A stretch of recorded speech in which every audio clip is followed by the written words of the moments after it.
I picked up this Anker 737 battery pack early this summer during a Prime Day deal for $99. And for that price, I didn't want to pass it up. This is one of Anker's first portable batteries using their upgraded GaN Prime architecture. And from everything I've experienced, GaN Prime is not a gimmick. Does sound like marketing nonsense, but it really isn't. So let's dig a little deeper into what GaN Prime is. GaN Prime is charging technology that relies on the chemical compound gallium nitride for improved heat management.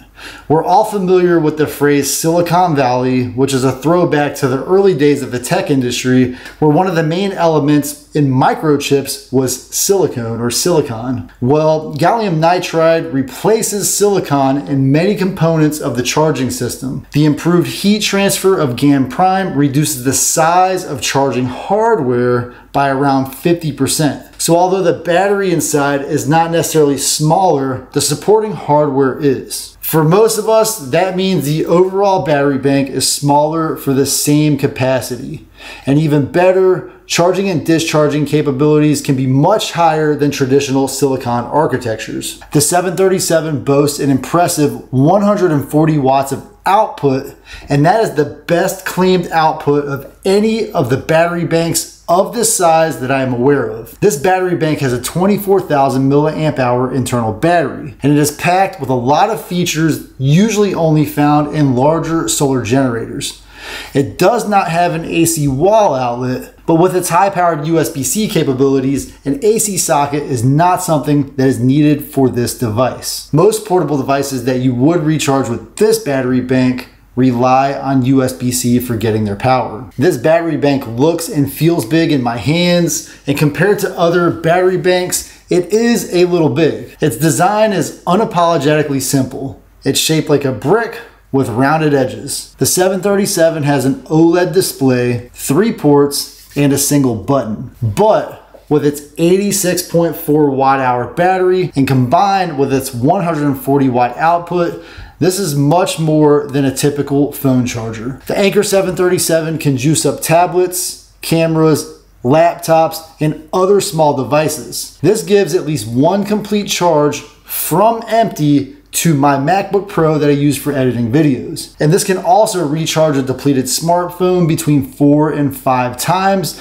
depending on which one you have. I did say that this feels heavy for its size, but that's partially due to the more compact form factor made possible with the gallium nitride components inside. The result of that chemistry is this dense form factor that is small and comes with a little more weight, tipping the scales at 1.4 pounds. So it's not extremely heavy, but it's also not exactly ultra light. One benefit of all of this is that the Anker 737 is TSA friendly, coming in at under the 100 watt hour maximum threshold for taking along while boarding a commercial flight. So this power bank is the perfect carry-on companion while you're traveling. This is not a sponsored video, but if you want to check out any current updates on the Anker 737, check out the links in the video description. This 737 is 6.13 inches tall, 2.15 inches wide, and 1.95 inches deep. It features a high quality, easy to read display that shows output load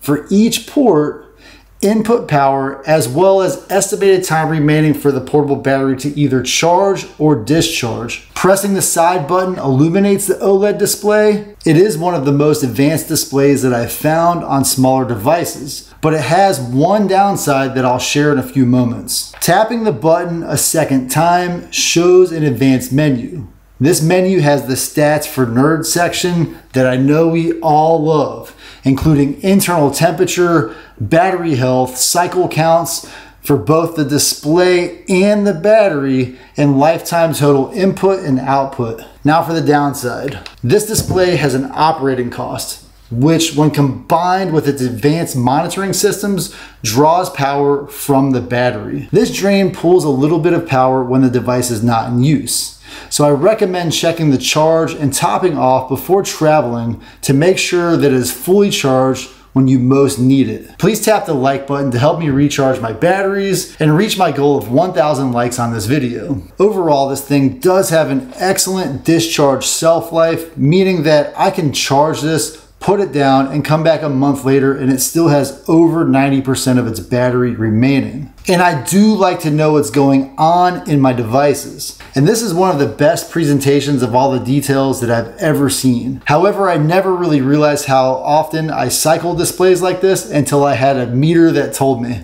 And essentially for every time I use it, the display comes on probably about 10 times. That's from plugging in a phone, which will turn on the display, pushing the button to see the internal features, things like that. This display is on much more than I would have expected. And this really makes sense because I'm always checking to see what's going on with the battery while it's in use. To get a little more specific about the outputs, this has one bi-directional USB-C Power IQ port. That's the top port, so when you do want to charge this, power can go in or come out of the top charging port. This port also supports charging and discharging at up to 140 watts. And when paired with the appropriate GaN power brick, the Anker 737 recharges in around 52 minutes from empty.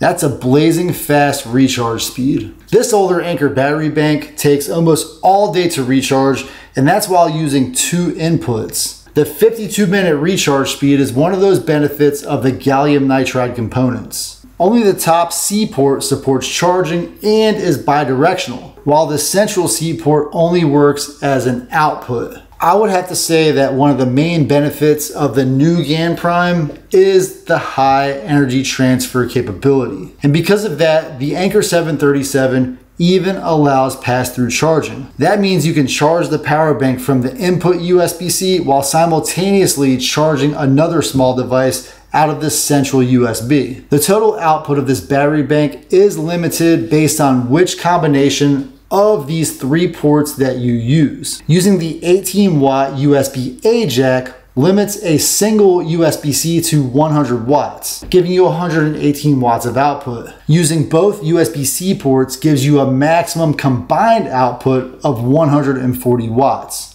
And then finally, using all 3 of these together leaves a maximum of 122 watts for the USB-C ports and 18 watts from the USB-A port. The internal battery of this battery bank is rated at up to 300 cycles with 80% of its maximum capacity remaining. This means that the battery can be expected to perform well for 3 to 5 years with medium to heavy use. My old Anker power cores still work very well, and both of them are almost 6 years old.